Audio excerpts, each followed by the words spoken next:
Vamos orar então? Senhor, muito obrigado pelo dia de hoje.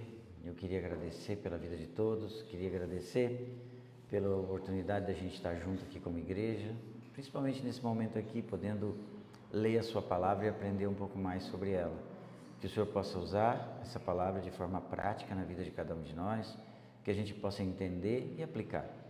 Te agradeço por tudo que está acontecendo nessa manhã, que seja tudo sempre para a tua honra e para a tua glória. Em nome de Jesus. Amém. Então, gente, depois de uma breve pausa para o curso de finanças, a gente volta a tratar aqui da carta do apóstolo Paulo aos Colossenses. Só subir um pouquinho meu pedestal aqui, porque senão fica ruim, vou ficar mudando toda hora. A gente tinha parado terminando o primeiro capítulo, mas eu queria sempre estar lembrando vocês, e isso em qualquer carta, qualquer epístola que você lê, é sempre importante você entender algumas coisas para que você possa tirar todo o ensino que aquilo quer dar. No caso da carta aos Colossenses, algumas coisas que a gente precisa ter na cabeça. Por que Paulo escreveu? Por que ele mandou essa carta? Qual foi o motivo dele mandar essa carta? O motivo de mandar essa carta é porque estava tendo naquela igreja uma situação de chegar ali ensinos falsos. Então ele escreveu a carta para trazer as pessoas de volta aquilo que era o ensino verdadeiro, o ensino que era dado pelos apóstolos, o ensino do que Cristo foi, do que Cristo é, do que Deus é. Então esse é o motivo dele ter escrito, tá?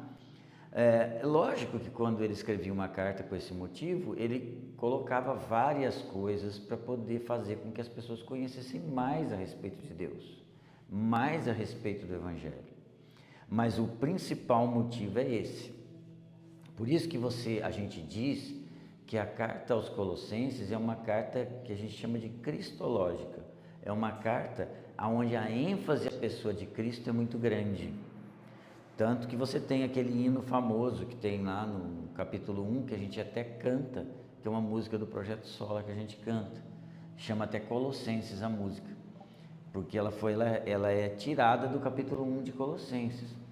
E o que a gente mostra que é o ponto alto dessa carta aqui é o capítulo 1, versículo 17, onde ele está falando de Jesus e ele escreve aqui: ele é antes de todas as coisas e nele tudo subsiste. Ele completa um trecho em que ele está dizendo que em Cristo foram criadas todas as coisas, nele foram feitas todas as coisas, através dele foram feitas todas as coisas. Lembra lá do Evangelho de João?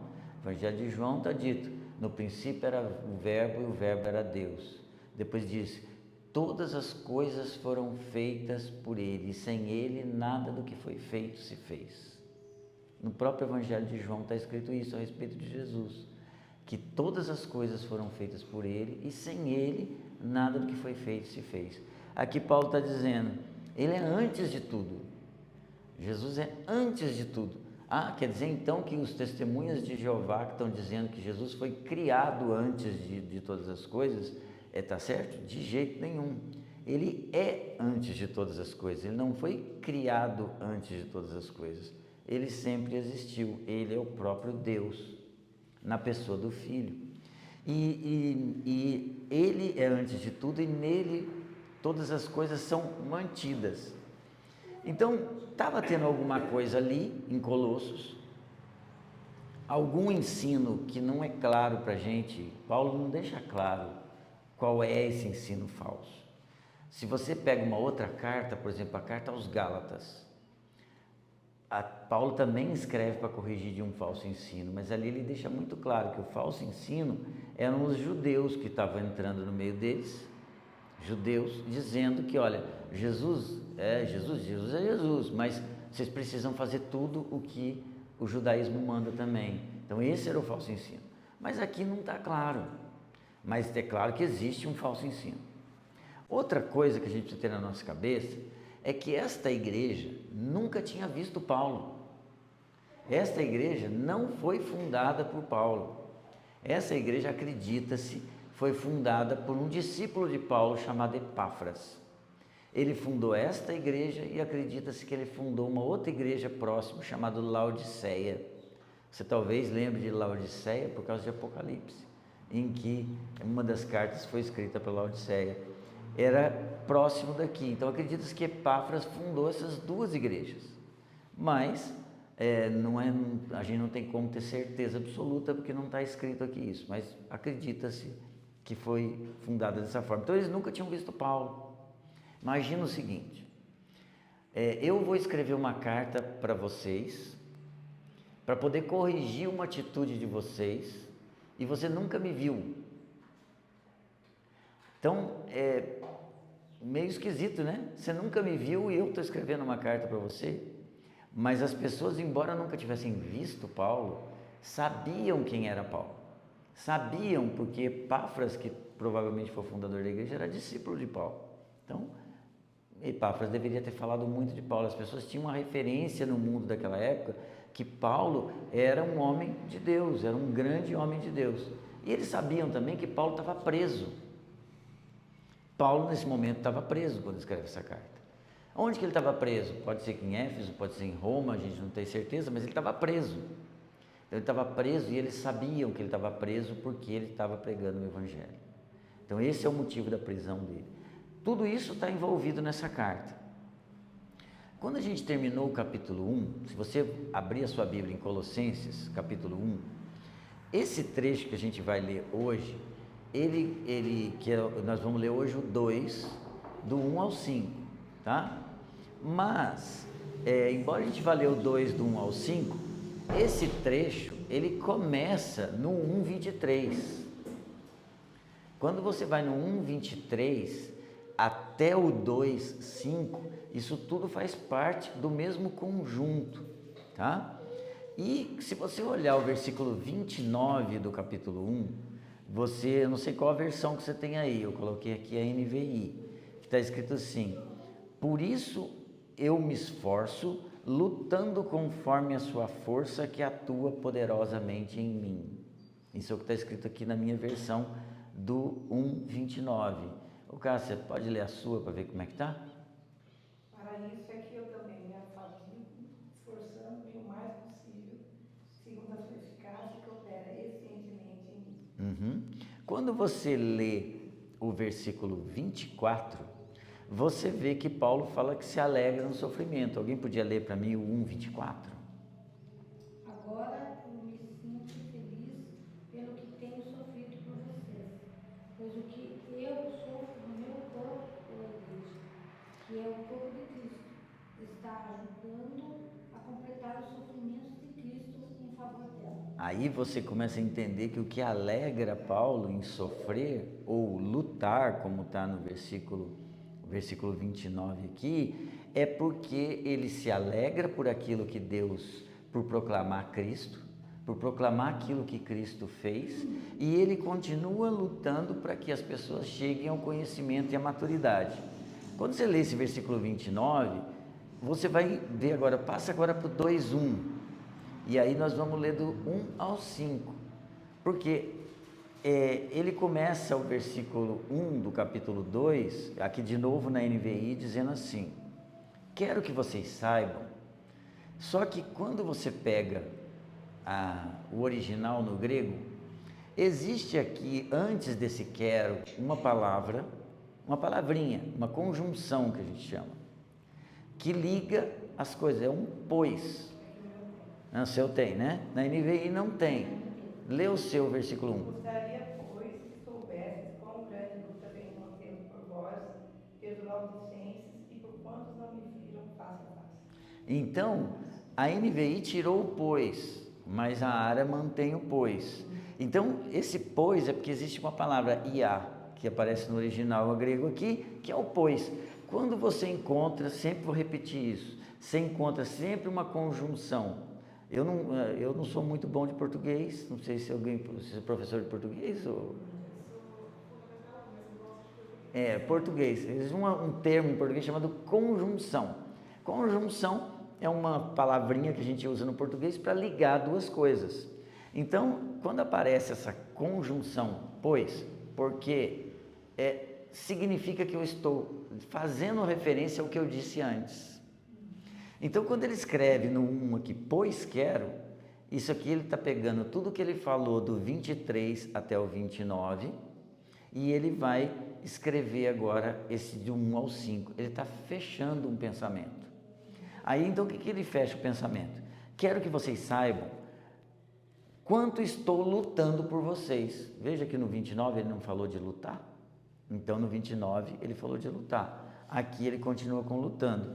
Quanto estou lutando por vocês, pelos que estão em Laodiceia e por todos os que ainda não me conhecem pessoalmente.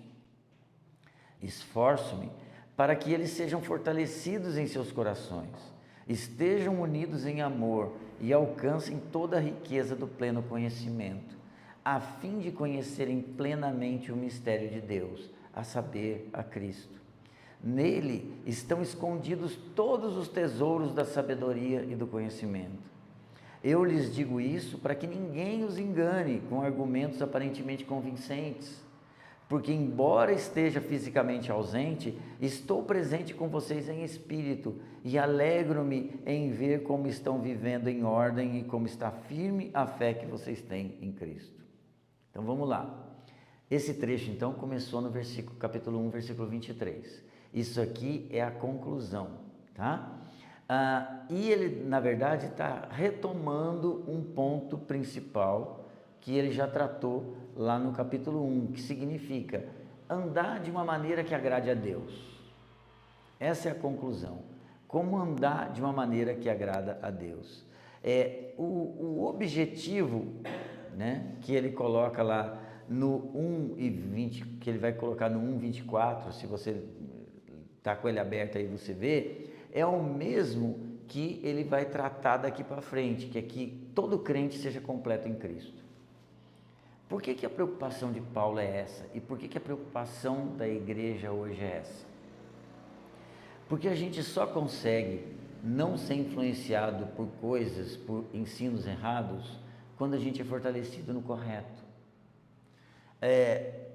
A gente se acostuma pela corrida do dia a dia, pelas coisas do dia a dia, a viver uma vida cristã limitada, em que eu faço devocional quando faço, venho no culto, vou numa reunião de célula e é ali que eu tenho contato com a Bíblia. Mas poucos são aqueles que se dedicam realmente a querer conhecer mais profundamente o que a Bíblia nos ensina. E conhecer o que a Bíblia nos ensina a respeito de Deus e a respeito de Cristo é uma coisa muito importante para que quando ensinos falsos vierem para a gente possa descartar e dizer, isso não é algo que vem de Deus. O ensino falso, ele pode vir tanto de coisas absurdas, né, como pode vir por sutilezas, coisas muito sutis, que vão às vezes direcionando o pensamento da gente para outro lado. E às vezes ele é muito parecido com o ensino verdadeiro. A gente pega, por exemplo, hoje em dia o que está muito em moda, que é o que a gente chama de teologia da prosperidade, que é a gente dizer que se eu sou crente, eu tenho que ser próspero. Se eu sou crente, eu não posso ficar doente. Se eu sou crente, eu não... E isso não tem a ver com a Bíblia. Mas às vezes parece coerente, porque as pessoas pegam versículos da Bíblia e justificam. E você, nossa, está escrito isso na Bíblia mesmo. Mas peraí, está escrito na Bíblia, mas será que o que está dizendo nesse texto é isso? Tem um exemplo que eu sempre uso, porque é mais fácil de usar. Por exemplo, o fato de você ser crente, quer dizer que todo mundo na sua casa vai ser crente? Seus filhos vão ser crentes? Mas aí alguém chega para você e diz, mas aqui ó, não está escrito aqui na Bíblia, crê no Senhor Jesus e tu e tua casa serão salvos. Então, quer dizer que se eu crer, todo mundo na minha casa vai ser salvo, está escrito na Bíblia. Né? Aí você fala, então, é verdade, então todo mundo vai ser salvo na minha casa, basta que eu creia, todo mundo vai ser salvo. Mas peraí, quando você lê o contexto inteiro, você vê que é um encontro de Paulo com um carcereiro, e aquilo é algo específico para o carcereiro. É uma coisa que está ali, porque se você procurar na Bíblia inteira, você não vai achar em nenhum outro lugar dito o seguinte: crê no Senhor Jesus que vai ser salvo você e toda a sua casa. Aquilo é específico daquele encontro. Mas alguém pode chegar para você com aquele versículo e dizer: não, todo mundo na sua casa vai ser salvo, está escrito aqui. Então quer dizer que eu não preciso de Jesus, basta que um na casa crê, todo mundo vai ser salvo? Não é isso. Então o ensino falso, às vezes ele vem inclusive com versículos bíblicos para cima da gente. Por isso que é importante, por isso que Paulo quer que as pessoas sejam completas em Cristo, conheçam a Cristo de uma maneira completa. O que nos ajuda a não ser iludido por falso ensino e se mantenha firme na fé. Ele vai, na verdade, então aqui nesse trecho detalhar tudo aquilo que ele já escreveu antes. Compara aqui, por exemplo, o 29 com o 2:1. A mesma palavra que aparece lutando no 29 aparece no 2:1. Então o versículo 1, como eu disse no original, ele começa com a palavra grega gar, que é uma conjunção que é traduzida como pois, que na NVI foi omitida, mas a gente já viu que na ARA tem. O que Paulo está deixando claro aqui? Ele está deixando claro que o sofrimento e a luta que ele está vivendo agora são direcionadas não apenas aos colossenses, mas também aos que estão e aqueles que estão junto dele na prisão, mas também aos crentes de Laodiceia e todos os outros que ele diz depois. Laodiceia era uma cidade que ficava a 19 quilômetros de Colossos. Então era mais ou menos como se fosse daqui a Caçapava, um pouquinho mais longe que Caçapava. Era muito perto. Ela, como eu disse, ela foi fundada por Epáfras, assim como uma outra igreja que tem ali perto, que é a igreja de Hierápolis. São 3 igrejas muito pertinhas. Vai agora alguém ler para mim Colossenses capítulo 4, do 13 ao 16.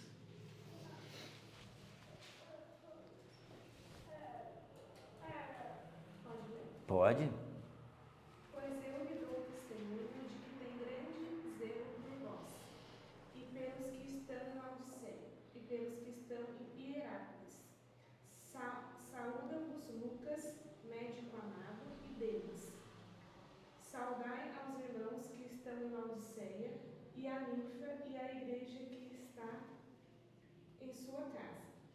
E, quando esta epístola tiver sido lida entre vós, fazei que também o seja na igreja dos Laodicenses, e a que veio a de Laodiceia, lede a vós também. E dizei a Arquipo: atenta para o ministério que recebeste no Senhor, para que o cumpras. Até o 18, né? Até o 16. Então já passei. Você percebe o seguinte, nesse trecho: existe uma igreja em Hierápolis e existe uma igreja em Laodiceia. E existe uma carta de Paulo a Laodiceia, porque ele escreveu uma carta para Laodiceia e diz que essa carta deveria ser lida em Colossos também, mas essa carta a gente não tem, mas ele escreveu, porque naquele tempo ele escrevia cartas que eram direcionadas a uma igreja, mas eram lidas em toda a comunidade em volta. As cartas eram copiadas e lidas, porque embora ele estivesse tratando de um problema numa igreja, esse problema, esse tratamento que ele dava, servia para edificar os outros. A igreja de Laodiceia, ela é citada aqui, mas a igreja de Hierápolis não. E depois, quando você vai para Apocalipse, você vê uma carta a Laodiceia. Qual que era o problema de Laodiceia? Eles não eram nem quentes, nem frios, eles estavam numa situação meio assim, né? Não, o que era? Laodiceia, mas eles estavam numa situação meio que... Lê para mim lá, Cássio, o que fala na igreja de Laodiceia? É outro problema. Mas era um problema de inconstância.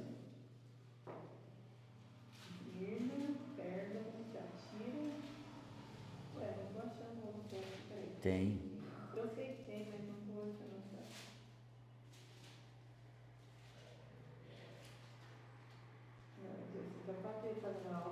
Tá. Era uma igreja que estava tendo problemas com o ensino. Ela não estava muito firme, ela estava titubeando. Laodiceia. O que está dito aí? É um morno e frio. Esse era o problema dela, morno e frio. Então ela estava vacilando, ela não estava tendo uma posição muito firme. O que se acredita que é interessante, tem um estudioso chamado F.F. Bruce, é um teólogo muito conhecido. Ele entende que um dos motivos da igreja de Hierápolis não ser citada é porque Hierápolis foi uma igreja que permaneceu muito firme com o Evangelho. Foi uma igreja que não precisou de coisas específicas de correção, porque era uma igreja muito firme. Não sei baseado no que, mas ele defende isso e deve ter os motivos dele para poder defender. Mas aqui a carta era lida por eles e por todos. Isso faz você entender o seguinte: embora tivesse um contexto naquela época para Paulo escrever, tudo aquilo que ele escreveu serve para a gente. Você pode não ser uma pessoa que está sendo assediado por ensino falso, mas mesmo que você não seja, que eu acho difícil, porque hoje em dia quase todo mundo é, mas mesmo que você não seja, aqui tem coisas que te edificam. Ler as cartas é muito importante porque traz conhecimento que nos edifica. Por isso que ele diz, e aqui você veja, a todos que não me conhecem pessoalmente, e a expressão que Paulo usa aqui é uma expressão face a face. O seu está face a face, né? Ou rosto no rosto. Quando você vê essa expressão face a face na Bíblia, é conhecer pessoalmente. Então, eles não o conheciam pessoalmente, eles não sabiam quem era Paulo, nunca tinham visto Paulo, mas eles sabiam o que Paulo representava e sabiam exatamente aquilo que ele ensinava. Então, todos aqueles que não me conhecem, serve para nós também que não o conhecemos. No versículo 2, ele escreve assim: esforço-me para que eles sejam fortalecidos em seus corações. Eles quem? Os colossenses, tá? Os laodiceanos e todos os outros crentes que não conheciam Paulo, que leram essa carta. Sejam fortalecidos em seus corações, estejam unidos em amor e alcancem toda a riqueza do pleno entendimento, a fim de conhecerem plenamente o mistério de Deus, a saber, Cristo. Então, Paulo se esforça para que sejam fortalecidos e fiquem unidos em amor. O esforço dele, a luta de Paulo, era para que eles fossem fortalecidos e permanecessem unidos, né? A gente pega, por exemplo, Colossenses 2,19, vai com a sua Bíblia no 2,19, você vê o seguinte, o que está escrito no 2,19? Trata-se de alguém que não está unido à cabeça, a partir do qual todo o corpo, sustentado e unido por seus ligamentos e juntas, efetua o crescimento dado por Deus. Paulo está tratando aqui de crescimento espiritual ligado à união, no 2,19. E aqui ele diz no 1,2, para que vocês sejam fortalecidos e fiquem unidos. A união traz fortalecimento. A gente tem um entendimento muito frágil do que significa ser igreja. Isso é algo que a gente precisa sempre buscar entender o que significa ser igreja. Porque, primeiro, a igreja foi uma instituição feita por Cristo. Quando eu estou falando igreja, entenda, não é uma placa, não é uma denominação. Mas quando a gente está reunido aqui como uma igreja, no nosso caso, Aliança Cristã e Missionária de Taubaté, que faz parte de uma igreja maior, que é todos aqueles que servem a Cristo no mundo inteiro, Cristo instituiu a igreja porque ela tem um significado muito importante na nossa vida. Um deles é que a gente deve caminhar unido. Unido em quê? Mas nós somos diferentes, nós moramos em bairros diferentes, temos formação intelectual diferente, temos condição financeira diferente, temos gostos diferentes. Tem um que torce para o Fluminense, né, Rogério? Tem um que torce para o São Paulo. Como é que a gente... Mas unido em quê? Unido em Cristo. Mesmo sendo diferentes, todos nós, por mais diferentes que a gente seja, a gente tem algo em comum. Todos nós servimos ao mesmo Cristo. Esse unido deve nos manter firmes na caminhada com as nossas diferenças. E é isso que é bonito da igreja, porque se todo mundo fosse igual, a gente ia fazer tudo do mesmo jeito. o fato de ser diferente, mas se a gente permanecer unido em Cristo, na palavra, mas caminhando, cada um vai sendo usado de acordo com o seu jeito, com o lugar onde mora, com o seu nível intelectual, com o seu nível financeiro, mas todo mundo entendendo o seguinte: qual que é o meu propósito? O meu propósito foi chamado por Cristo, então eu tenho que andar de acordo com aquilo que Ele quer, e a gente vai caminhando unido. Então, e ele diz que o que nos une é o amor. Lá em Colossenses 3,14, você vai encontrar isso aqui: acima de tudo, porém, revista-se do amor, que é o elo perfeito. Então, o fato da gente estar unido em Cristo, através de Cristo, por Cristo, faz com que a gente caminhe em amor, tá? Essa é a ideia que Paulo está aqui. E você pega o 2,19 e você vê que se você está unido em amor, você cresce espiritualmente. Se você se desliga, você estaciona espiritualmente ou regride. Então, o estar ligado, e aqui você pode pegar N exemplos. Talvez venha na sua cabeça alguém que estava caminhando com a igreja e que aí a pessoa se afasta. E aí você começa a ver a pessoa voltar a coisas que ela fazia, regride espiritualmente. Ela vai começar a ter atitudes que eu não sei se essa pessoa que se afastou é crente ou não, mas ela pode às vezes até ser crente, mas começa a fazer coisas que ela deixou de fazer há muito tempo e começa a se envolver com coisas que não se envolvia mais, porque a gente pode estacionar ou regredir. A importância da gente estar sempre unido, sempre caminhando juntos com todas as dificuldades, é a gente crescer espiritualmente. Ter isso na cabeça ajuda a gente a vencer dificuldades, porque, gente, pega um exemplo básico: casamento. E aqui, o casamento é uma coisa que a gente casa e entende. Ó, eu casei. O entendimento bíblico é esse: casei, né? Você tem uma aliança com uma pessoa. É fácil? Não é. Você é apaixonado pela pessoa quando casa. E aí você vai começando a ver os problemas, e os problemas vão surgindo, e as dificuldades vão surgindo, de todo tipo. Por quê? São pessoas diferentes. Agora, dentro de uma igreja, então, que é um monte de gente, e cada um mais diferente do que o outro, vai ter problema? Vai. Mas se você tem na sua cabeça a ideia do seguinte: eu fui chamado por Cristo, eu fui colocado aqui por Cristo, então, a menos que essa igreja se afaste de Cristo, é aqui que eu vou ficar.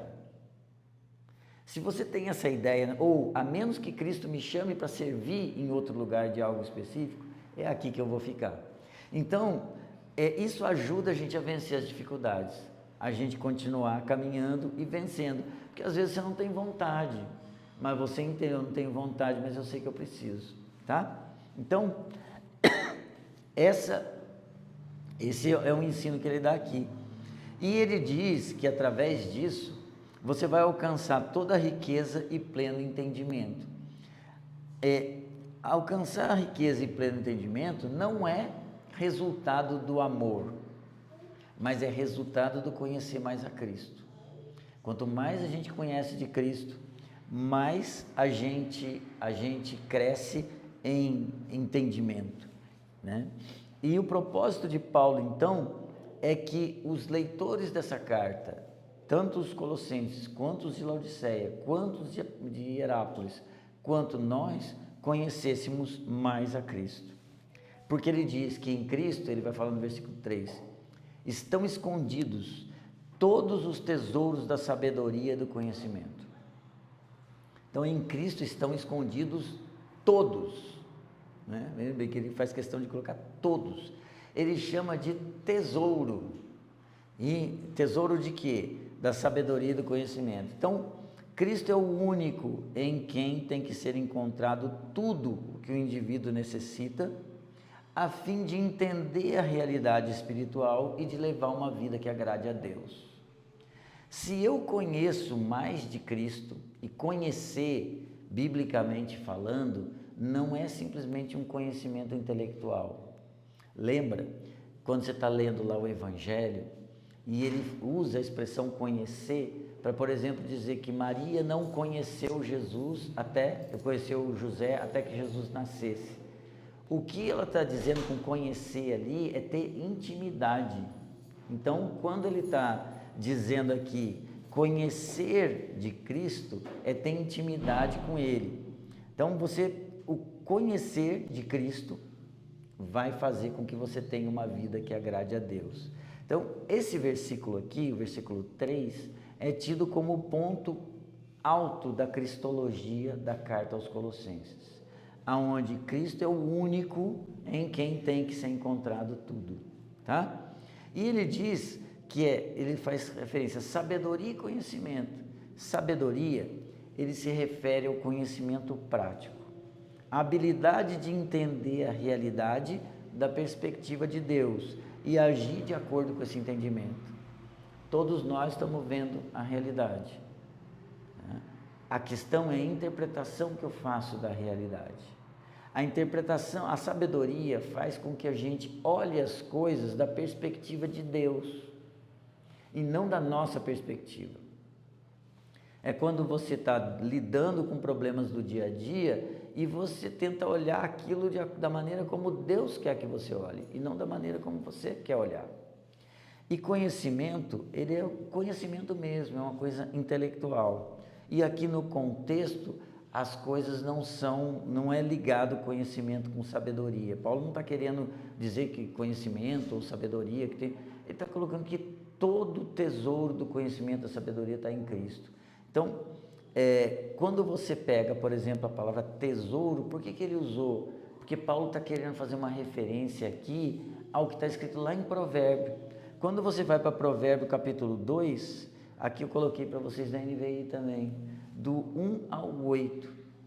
O que está escrito em Provérbio? Meu filho, se você aceitar as minhas palavras e guardar no coração os meus mandamentos, se der ouvidos à sabedoria e inclinar o coração para o discernimento, se clamar por entendimento e por discernimento, gritar bem alto, se procurar a sabedoria como quem procura a prata é um tesouro, né? A prata e buscá-la como quem busca quem? Um tesouro escondido. Então você entenderá o que é temer ao Senhor e achará o conhecimento de Deus, pois o Senhor é quem dá sabedoria. Da sua boca procedem conhecimento e discernimento. Ele reserva a sensatez para o justo, como um escudo protege quem anda em integridade, pois guarda a vereda do justo e protege o caminho dos seus fiéis. Paulo, quando faz essa ligação de Cristo com todo o tesouro do conhecimento e da sabedoria, ele está puxando aqui algo que era do Antigo Testamento. A literatura de Provérbios é uma literatura de sabedoria. Então Paulo está fazendo uma ligação. Toda sabedoria está em Cristo. Todo conhecimento está em Cristo. Então, se você quer ter uma vida tomando decisões mais sábias, o que você tem que fazer? Você tem que estudar mais geografia, matemática, física. Se você puder fazer isso, ótimo. Mas você precisa, no nosso caso aqui, conhecer mais de Cristo, porque Ele vai dar a sabedoria que eu preciso para tomar decisões corretas. Na nossa vida, a gente é chamado a tomar decisões o tempo todo.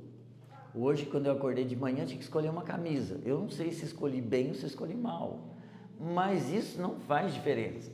Se você olha para mim e fala, hoje sua camisa não está legal, não é só paleta de cores, não fica bem, não tem nenhum problema. Eu fiz uma escolha, que o máximo que pode acontecer é você achar que eu não escolhi a cor correta para mim. Mas eu tomo outras decisões muito importantes. E eu tomo muitas decisões importantes, às vezes, sem buscar sabedoria para isso. Eu tomo por instinto, por aquilo que eu estou acostumado a decidir. E a gente, às vezes, toma decisões que têm consequências enormes na nossa vida. E a gente toma sem buscar sabedoria. Se eu for buscar sabedoria na palavra para algumas decisões que eu tomo, talvez eu tivesse tomado uma decisão diferente. Não é usar a Bíblia, gente, do jeito que algumas pessoas usam. Eu preciso comprar um carro.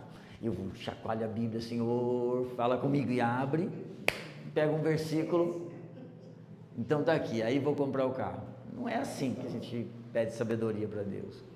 Ou usar a caixinha de promessa. Vou tirar uma promessa. Eu vi uma vez um pastor falando isso, nem lembro quem foi, mas ele tem razão. Falou: um dia eu vou escrever caixinha de promessa só de pancada, porque caixinha de promessa normalmente vem coisa boa, né? Você tira um versículo lá, tudo vai, né? A gente tem que buscar sabedoria pelo relacionamento. Então a sabedoria que Cristo nos dá é através do dia a dia. Quando a gente cultiva um hábito de ler a Bíblia todos os dias, isso vai trazendo a você a sabedoria de Cristo para a sua vida.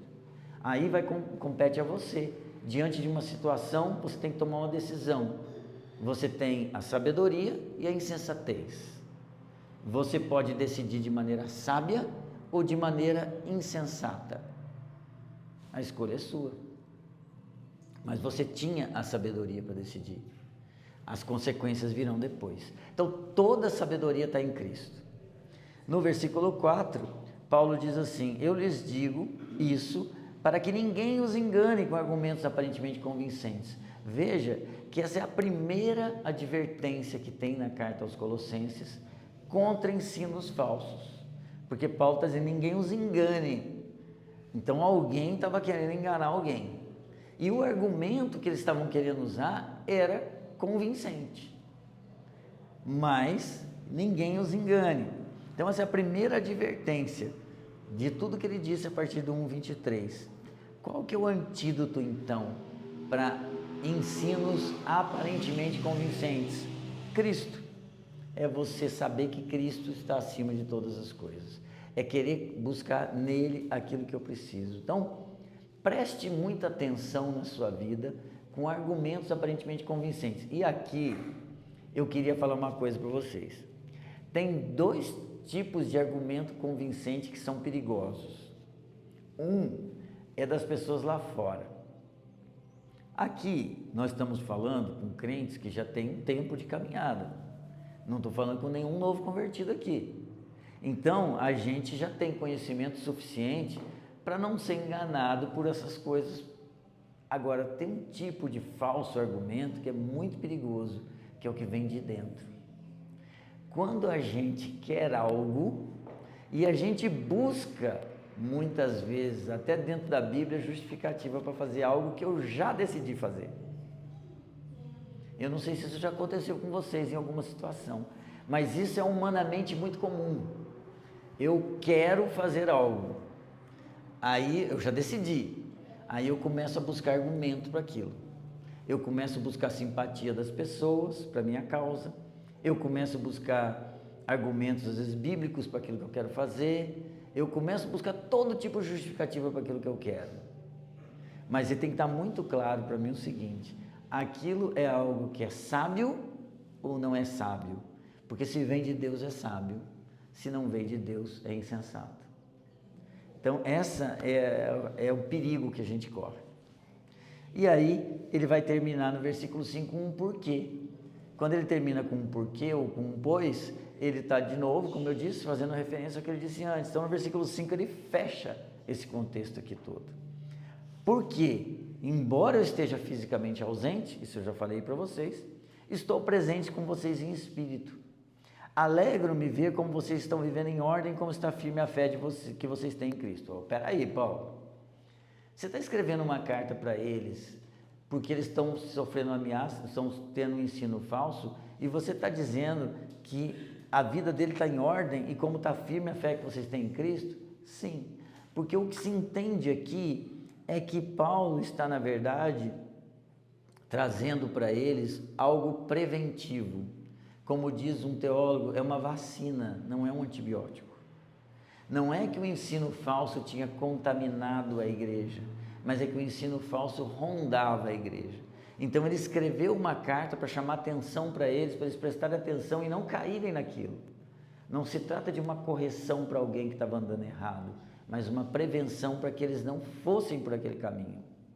Diferente, por exemplo, da carta aos Coríntios, em que Paulo dá uma pancada porque eles estavam indo pelo caminho errado já. Então, a carta aos Coríntios, eles diriam que é um antibiótico. Aqui é uma vacina, é para prevenir. Então, Paulo, ele foi chamado para poder ministrar, para ele pregar a palavra aos gentios, tá? E para todos os gentios. E isso ele fazia com autoridade, mesmo não estando presente.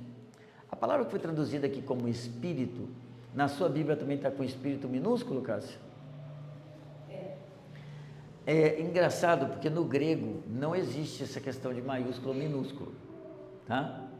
Então, quando você vê na sua Bíblia espírito com letra minúscula, a palavra grega é pneuma. Quando você vê espírito com letra maiúscula, é pneuma. Como é que se sabe? Pelo contexto. Quando está falando do Espírito de Deus, eles traduzem com E maiúsculo. Quando está falando do Espírito humano, com E minúsculo. Mas existem alguns lugares que a gente tem dúvida. E aqui é um lugares onde você tem dúvida. Será que Paulo estava dizendo aqui que é Espírito no Espírito de Deus ou Espírito espiritual?